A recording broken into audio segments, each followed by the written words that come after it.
అందరికీ praise the lord. ఈరోజు మనము యెహోషువ గ్రంథము 10వ అధ్యాయాన్ని ధ్యానం చేసుకుందామండి. దయచేసి అందరూ కూడా వాక్యాన్ని చివరి వరకు వినండి. యెహోషువ హాయిని పట్టుకొనిన సంగతియు, అతడు యెరికోను దాని రాజును నిర్మూలము చేసినట్టు హాయిని దాని రాజును నిర్మూలము చేసిన సంగతియు, గిబియోను నివాసులు ఇశ్రాయేలీలతో సంధి చేసుకొని వారితో కలుసుకొనిన సంగతియు యెరూషలేము రాజైన అదోనీసేదెకు వినినప్పుడు అతడును అతని జనులను మిగులు భయపడిరి. ఏలయనగా గిబియోను గొప్ప పట్టణమై రాజధానులలో ఎంచబడినది, అది హాయి కంటే గొప్పది. అక్కడి జనులందరూ శూరులు. అంతటా యెరూషలేము రాజైన అదోనీసేదెకు గిబియోనీయుల యెహోషువతోనూ ఇశ్రాయేలీయులతోనూ సంధి చేసి ఉన్నారు.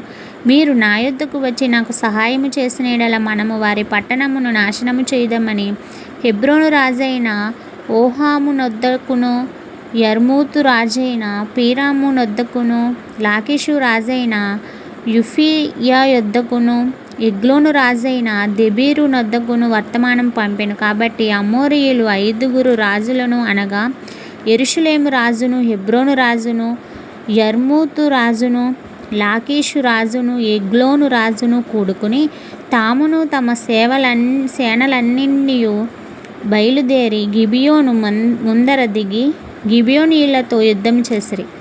గిబియోనీయులు మన్యములలో నివసించు అమోరీయుల రాజులందరూ కూడి మా మీదికి దండెత్తి వచ్చి ఉన్నారు గనుక మీ దాసులను చెయ్యి విడువక త్వరగా మా యొద్దకు వచ్చి మాకు సహాయము దయచేసి మమ్మను రక్షించుమని గిల్గాలులో దిగియున్న పాలెములో యెహోషువకు వర్తమానం పంపగా, యెహోషువయును అతని యొద్దనున్న యోధులందరూ పరాక్రమము గల శూరులందరూ గిల్గాలు నుండి బయలుదేరిరి. అప్పుడు యెహోవా వారికి భయపడకుడి, నీ చేతికి వారిని అప్పగించి ఉన్నాను, వారిలో ఎవడునూ నీ ఎదుట నిలువడని యెహోషువతో సెలవీయగా, యెహోషువ గిల్గాలు నుండి ఆ రాత్రి అంతయు నడిచి వారి మీద హఠాత్తుగా పడెను.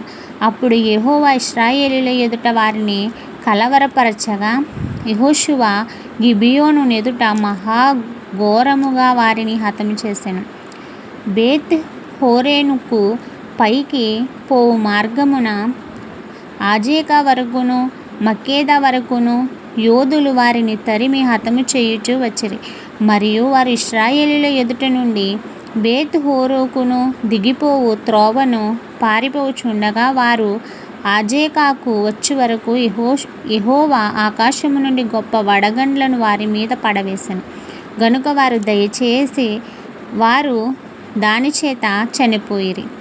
ఇశ్రాయేలీయులు కత్తివాత చంపిన వారికంటే ఆ వడగండ్ల చేత చచ్చిన వారు ఎక్కువ మంది అయిరి. యెహోవా ఇశ్రాయేలీయుల ఎదుట అమోరీయులను అప్పగించిన దినమున ఇశ్రాయేలీయులు వినుచుండగా యెహోషువ యెహోవాకు ప్రార్థన చేసెను. సూర్యుడా, నీవు గిబియోనులో నిలువుము, చంద్రుడా, నీవు అయ్యానులోను లోయలో నిలువుము. జనులు తమ శత్రువుల మీద పగ తీర్చుకొను వరకు సూర్యుడు నిలిచెను, చంద్రుడు ఆగెను అను మాట యాషారు గ్రంథంలో వ్రాయబడి ఉన్నది కదా. సూర్యుడు ఆకాశ మధ్యమున నిలిచి ఇంచుమించు ఒక నాడెల్ల అస్తమింప త్వరపడలేదు. యెహోవా ఒక నరుని మనవి వినిన ఆ దినము వంటి దినము దానికి ముందే గాని దానికి తర్వాతనే గాని ఉండలేదు. నాడు యెహోవా ఇశ్రాయేలీయుల పక్షముగా యుద్ధము చేసెను. అప్పుడు యెహోషువయు అతనితో కూడా ఇశ్రాయేలీయులందరూ గిల్గాలులో నుండి పాలెములోనికి తిరిగి వచ్చిరి. ఆ రాజులు 5 పారిపోయి మక్కేదా యందలి గుహలో దాగి ఉండెను. మక్కేదా యందలి గుహలో దాగి ఉన్న ఆ రాజులు 5 దొరికిరని యెహోషువకు తెలుపబడినప్పుడు యెహోషువ ఆ గుహ ద్వారమున ఖడ్గముగా గొప్ప రాళ్లను దొర్లించి వారిని కాచుటకు మనుషులను ఉంచుడి. మీ దేవుడైన యెహోవా మీ శత్రువులను మీ చేతికి అప్పగించి ఉన్నాడు గనుక వారిని తమ పట్టణములోనికి మరలా వెళ్ళనీయకుండా మీరు నిలువక వారిని తరిమి వారి వెనుకటి వారికిని కొట్టివేయుడనెను.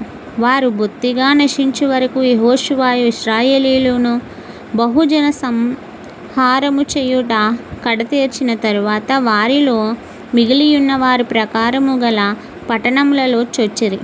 జనులందరూ మక్కేదాయందలి పాలెంలోనున్న యెహోషువ యొద్దకు సురక్షితముగా తిరిగి వచ్చిరి. ఇశ్రాయేలీయులకు విరోధముగా ఒక్క మాటైనను అడుగుట ఎవనికిని గుండె చాలకపోయెను.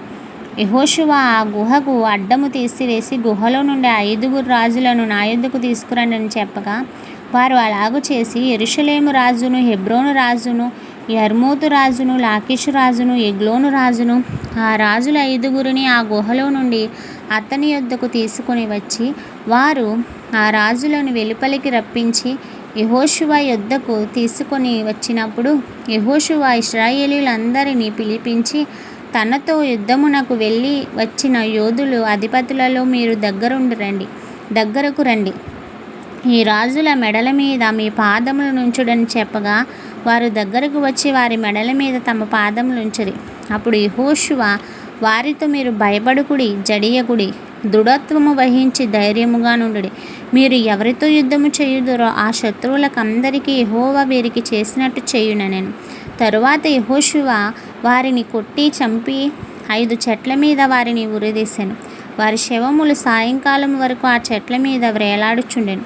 ప్రొద్దుగురుకు సమయమున యెహోషువ సెలవేయగా జనులు చెట్ల మీద నుండి వారిని దించి వారు దిగిన గుహలోనే ఆ శవములను పడవేసి ఆ గుహ ద్వారమును గొప్ప రాళ్లను వేసిరి. ఆ రాళ్ళు నేటి వరకు ఉన్నవి. ఆ దినమున యెహోషువ మక్కేదాను పట్టుకొని దానిని దాని రాజును కత్తివాతను హతం చేసెను. అతడు వారిని దానిలోనున్న వారందరినీ నిర్మూలము చేసెను. యెరికో రాజునకు చేసినట్లు మక్కేదా రాజునకును చేసెను. యెహోషువయు అతనితో కూడా ఇశ్రాయేలీయులు అందరూ మక్కేదా నుండి లిబ్నాకు వచ్చి లిబ్నా వారితో యుద్ధం చేసిరి. యెహోవా దానిని దాని రాజును ఇశ్రాయేలీయులకు అప్పగింపగా వారు నిశ్శేషముగా దానిలోనున్న వారందరినీ కత్తివాతను హతము చేసిరి. అతడు యెరికో రాజునకు చేసినట్లు దాని రాజునకును చేసెను. అంతటి యెహోషువయు అతనితో కూడా ఇశ్రాయేలీయులందరూ లిబ్నా నుండి లాకీషుకు వచ్చి దాని దగ్గర దిగి లాకీషు వారితో యుద్ధము చేయగా యెహోవా లాకీషును ఇశ్రాయేలీయుల చేతికి అప్పగించెను. వారు 2వ దినమున దానిని పట్టుకొని తాము లిబ్నాకు చేసినట్లే దానిలోనున్న వారందరినీ కత్తివాత హతము చేసిరి. లాకీషుకు సహాయము చేయుటకు గెజెరు రాజైన హోరాము రాగా యెహోషువ నిశ్శేషముగా అతనిని అతని జనులను హతము చేసెను. అప్పుడు యెహోషువయు అతనితో కూడా ఇశ్రాయేలీయులందరూ లాకీషు నుండి ఎగ్లోనుకును వచ్చి దాని ఎదుట దిగి దాని నివాసులతో యుద్ధము చేసి ఆ దినమున దానిని పట్టుకొని కత్తివాతను వారిని హతము చేసిరి. అతడు లాకీషుకు చేసినట్లే దానిలో ఉన్న వారిని అందరికీ ఆ దినమును నిర్మూలము చేసెను. అప్పుడు యెహోషువయు అతనితో కూడా ఇశ్రాయేలీయులందరూ ఎగ్లోను నుండి హెబ్రోను మీదికి పోయి దాని జనులతో యుద్ధము చేసి దానిని పట్టుకొని దానిని దాని రాజును దాని సమస్త పురములను దానిలోనున్న వారందరినీ కత్తివాతను హతము చేసిరి. అతడు ఎగ్లోనుకు చేసినట్లే దానిలోనున్న వారందరినీ నిర్మూలము చేసెను. అప్పుడు యెహోషువయు అతనితో కూడా ఇశ్రాయేలీయులందరూ దెబీరు వైపు తిరిగి దాని జనులతో యుద్ధము చేసి దానిని దాని రాజును దాని సమస్త పురములను పట్టుకొని కత్తివాతను హతము చేసి దానిలోనున్న వారందరినీ నిర్మూలన చేసిరి. అతడు హెబ్రోనుకును చేసినట్లు లిబ్నాకును దాని రాజునకును చేసినట్లు అతడు దెబీరుకును దాని రాజునకును చేసెను. అప్పుడు యెహోషువయు మన్య ప్రదేశమును, దక్షిణ ప్రదేశమును, షెషెల్లా ప్రదేశమును, చరియాల ప్రదేశమును వాటి రాజులందరినీ జయించెను. ఇశ్రాయేలీయుల దేవుడైన యెహోవా ఆజ్ఞాపించినట్లు అతడు శేషమేమీయూ లేకుండా ఊపిరి గల సమస్తమును నిర్మూలన చేసెను. కాదేషు బర్నేయ మొదలుకొని గాజా వరకు, గిబియోను వరకు, గోషేను దేశం అంతటిని యెహోషువ జయించెను. ఇశ్రాయేలీయుల దేవుడైన యెహోవా ఇశ్రాయేలీయుల పక్షముగా యుద్ధము చేయుచుండెను గనుక ఆ సమస్త రాజులందరినీ వారి దేశములను యెహోషువ ఒక దెబ్బతోనే పట్టుకొనెను. తరువాత యెహోషువయు అతనితో కూడా ఇశ్రాయేలీయులందరూ గిల్గాలులోని పాలెమునకు తిరిగి వచ్చిరి. అంతటితో ఈ పరిశుద్ధ వాక్యము మనలందరినీ దీవించి ఆశీర్వదించునుగాక. ఆమేన్.